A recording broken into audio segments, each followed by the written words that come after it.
ചങ്ങായിമാരെ, ഞാൻ ഇന്ന് ഫേസ്ബുക്കിലൂടെ അനിത നിർഗളം ഇങ്ങനെ സഞ്ചരിച്ചു കൊണ്ടിരിക്കുന്ന സമയത്ത് ഒരു പ്രത്യേകതരം ജൽപ്പനം ഞാൻ കേട്ടു. ആ ജൽപ്പനം കേട്ട ഭാഗത്തേക്ക് ഞാൻ ശ്രദ്ധിച്ചു നോക്കുമ്പോൾ ഒരു ഋഷിശിങ്കൻ, ഒരു മുനിവര്യനായ ഒരു ചെറുപ്പക്കാരൻ എന്തൊക്കെയോ ജൽപ്പിക്കുന്നു. ശ്രദ്ധിച്ചു നോക്കിയപ്പോഴാണ് എനിക്കത് മനസ്സിലായത്. സംഘികളുടെ പൊന്നോമന പുത്രൻ ശ്രീ ചെറായി ചട്ടന്റെ ജൽപ്പനങ്ങളായിരുന്നു.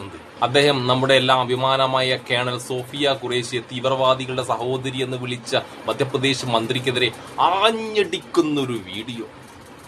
എന്താ മോനെ ആഞ്ഞടിക്കല്! അതിൽ ആഞ്ഞടിക്കുന്നെന്ന് എഴുതി വെക്കേണ്ട ഒരു ആഞ്ഞടി കാണുമെങ്കിൽ. എന്നാലും എൻ്റെ ചേറായി ചാട്ടന്റെ ആ ജൽപ്പനങ്ങൾ ഞാൻ നിങ്ങളിലേക്കും സന്തോഷത്തോടുകൂടി എത്തിക്കുകയാണ്. കുറച്ച് സമയമുണ്ട്, ദയവ് ചെയ്തിട്ട് ആ ജൽപ്പനങ്ങൾ കേൾക്കാനുള്ള സന്മനസ് ഉണ്ടായിരിക്കണം. എന്നാ നമുക്ക് തുടങ്ങാം. നമസ്കാരം, ശ്രീധരായാണ്.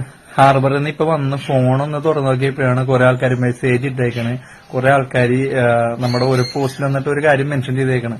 വേറെ ഒന്നുമല്ല, നമ്മുടെയൊക്കെ സഹോദരിമാരെ സിന്ദൂരം മായ്ച്ചു കഴിഞ്ഞ തീവ്രവാദികളെയും പാകിസ്ഥാനെയും അടിക്കാൻ മുൻപന്തിയിലുണ്ടായിരുന്ന സൈനിക ഉദ്യോഗസ്ഥ സോഫിയ ഖുറേഷിയെ ഭീകരവാദികളുടെ സഹോദരി എന്ന് വിളിച്ച BJP മന്ത്രി, മധ്യപ്രദേശ് BJP മന്ത്രിയുടെ വാർത്ത ഇങ്ങനെ മെൻഷൻ ചെയ്യണം. എന്താണ് നിങ്ങൾക്കൊന്നും പറയാനില്ലെന്ന് ചോദിച്ചിട്ടാണ് പറയണത്.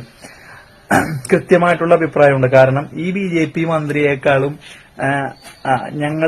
ഞാൻ അടക്കമുള്ള ആളുകൾ ഏറ്റവും കൂടുതൽ സപ്പോർട്ട് ചെയ്യണത് നമുക്ക് വേണ്ടി, നമ്മുടെ രാജ്യത്തിന് വേണ്ടി പാകിസ്ഥാനെതിരെ അടിച്ച നമ്മുടെ സഹോദരിമാരുടെ സിന്ദൂരം മായ്ച്ചവരെ കൊല്ലാൻ വേണ്ടി മുൻപന്തിയിലുണ്ടായിരുന്ന ആ സോഫിയ ഖുറേഷി എന്ന നമ്മുടെയൊക്കെ അഭിമാനത്തിനൊപ്പമേ നിൽക്കുള്ളൂ. ഈ പറയുന്ന BJP മന്ത്രിക്കെതിരെ എന്ത് തോന്നിയാസം പറഞ്ഞാലും അയാൾക്കെതിരെ തുറന്നു പറയാനുള്ള എല്ലാ ആർജവും ഞങ്ങൾക്കുണ്ട്. എല്ലാ ആർജവും നമുക്കുണ്ട് എന്ന് പറയുന്നല്ല, ഒന്നും പറയുന്നില്ല. BJP മന്ത്രി എന്നല്ലാണ്ട് വേറൊന്നും വായിന്ന് വരുന്നില്ല. പിന്നെ സൈന്യത്തിന്റെ കൂടെയാണ് ഇടക്കിടക്ക് പറയുന്നുണ്ട്. എന്നാലും BJP മന്ത്രി എന്നല്ലാണ്ട് ആ BJP മന്ത്രിക്കെതിരെ ഒരു മെനയാകുന്നില്ല. ചേറായി സജിയെ ഒരു മെനയാകുന്നില്ല. നമുക്ക് ബാക്കി കൂടി കേൾക്കാം. അത് പറയുകയും ചെയ്യും. അതുകൊണ്ട് തന്നെ മധ്യപ്രദേശിലെ BJPയുടെ ആളുകളാണ് ഏതായാലും BJP ഒരു കാര്യം പറഞ്ഞിട്ടുണ്ട്. BJPയുടെ അവിടുത്തെ ആളുകൾ ഈ മന്ത്രിയോട് വിശദീകരണം തേടിയിട്ടുണ്ട്. നടപടി എടുക്കുമെന്ന് തന്നെ പ്രതീക്ഷിക്കുന്നു. കാരണം ഞങ്ങൾക്ക് ഈ മന്ത്രിയേക്കാളും അല്ലെങ്കിൽ ഈ BJPക്കാരനായ മന്ത്രിയേക്കാളും ഞങ്ങളെപ്പോലുള്ള ആളുകൾക്ക് വലുത് സോഫിയ ഖുറേഷിയെ പോലുള്ള നല്ല അസല് പട്ടാളക്കാരാണ്. നമ്മുടെ നാടിന് വേണ്ടി ഈ പറയുന്ന നേതൃത്വം തന്നെയാണ് ഇവരെ മുൻപന്തി നിർത്തിയേക്കണത്. എന്റെ ചേറായിച്ചിട്ട നടപടി എടുക്കാൻ വേണ്ടി മധ്യപ്രദേശ് സർക്കാർ നിങ്ങളെ കേന്ദ്ര സർക്കാർ നടപടി എടുക്കണ്ടേ? ഒന്നുമില്ല, എന്റെ ചേറായിച്ചേട്ടൊന്ന് ശക്തമായിട്ടൊന്ന് പ്രതിഷേധിക്കണ്ടേ? ചേറായിച്ചേട്ടന്റെ പ്രതിഷേധത്തിനൊന്നും ഒരു മെനയില്ല. ഇത് ചേറായിച്ചേട്ടനൊന്ന് പ്രതിഷേധിക്കും വേണം. എന്നാൽ ഈ സംഘി മന്ത്രിക്ക് വേദനിക്കാനും പാടില്ല, സംഘിക്ക് മൊത്തത്തിൽ വേദനിക്കാൻ പാടില്ല. സംഘിക്ക് മൊത്തത്തിൽ വേദനിച്ചാലും ഇപ്പൊ ഒരാൾ ഏറിപ്പോയിട്ടുണ്ട്. നമ്മൾ മാരാറിയേട്ടന്റെ അവസ്ഥയായിപ്പോ ചേറായിച്ചേട്ടന് ഇങ്ങനെ ഹെയറിലായിരിക്കും. അതുകൊണ്ട് കൂടെയുള്ള സംഖ്യകളെ വേദനിപ്പിക്കാനും പാടില്ല. പക്ഷെ ഞാൻ വളരെ ഡീസന്റ് ആണ്, ഞാൻ നിഷ്പക്ഷനാണ് എന്ന് കാണിക്കും വേണം. സൈന്യത്തിന്റെ പേരെ കൂടും വേണം, പക്കാ സംഖ്യയായിട്ട് നിൽക്കും വേണം. അതാണ് എന്റെ ചേറായിച്ചേട്ടന്റെ നിലപാട്. നമുക്ക് അടുത്തുകൂടി കേൾക്കാം. അതുകൊണ്ട് തന്നെ ഈ വിഷയത്തിൽ ഉറപ്പായിട്ടും സോഫിയ ഖുറേഷിക്ക് ഒപ്പം തന്നെയാണ്. ഈ മന്ത്രിനേക്കാൾ അങ്ങോട്ട് മാറ്റി വെക്കണമെന്നുള്ള അഭിപ്രായമുള്ള ആള് തന്നെയാണ്, സംശയമില്ല.